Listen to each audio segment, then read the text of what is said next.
Hello guy, দেখুন আমি একটু বাজার করে নিয়েছি এই মার্কেট থেকে। এই যে দুধ এনেছি খাওয়ার জন্য, দুধের পিঠা খাবো। দুধ এনেছিলাম, এনেছি আটা, এনেছি আটা, তারপরে ডিম এনেছি, পিকনিক খাবো। এই যে এটা ময়দা এনেছি, ময়দা এনেছি, সুজি এনেছি। ডিম দিয়ে কি করবা? ডিম ডিম ঘরে খাবো, তেলে ভাজবো, রিফাইনার নিয়েছি। কি ভাজবা? পিঠা পিঠা ভাজবো।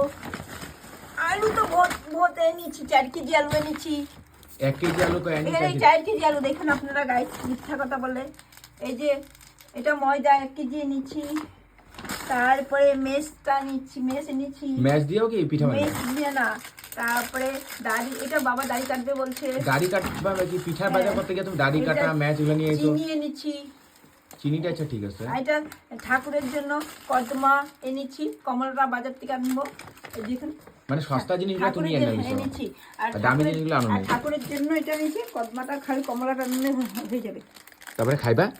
খাবো, কালকে খাবো। এখন টাটা, বাই বাই। আমি কাম আছে, আমার বহুত কাম আছে, আমি চলে যাচ্ছি। আমার বিল্ডিংগুলো পড়ে যাচ্ছে। বাবা মশিট, আবার তুমি দাড়ি কাটবো বলে কাটো। তুমি দাড়ি কাটো তো, কত দাড়ি কাটবা।